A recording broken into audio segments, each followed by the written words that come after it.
Although price has rebounded from 160, most volume has been concentrated around the bearish to neutral candles. So entry into the 190s and the upper half of this channel become less likely towards April due to the convergence of the time zone lines with the spiral and the channel, unless price can close over these barriers with a volume closer to 130 million.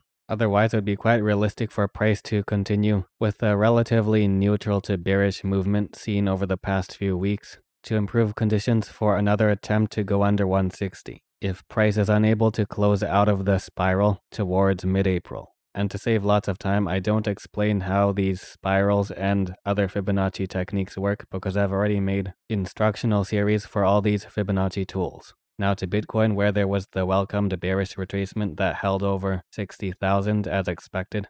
And into April, it would be quite normal for the market to remain hesitant and relatively undecided.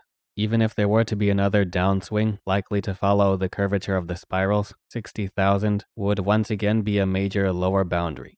On the other hand, if price is able to consistently keep closing in the 70,000 range, it can be a sign of more confidence for positions to enter the market with similar optimism to early March, which is exactly what would be needed to clear over the previous highs approaching the next combined time zone interval.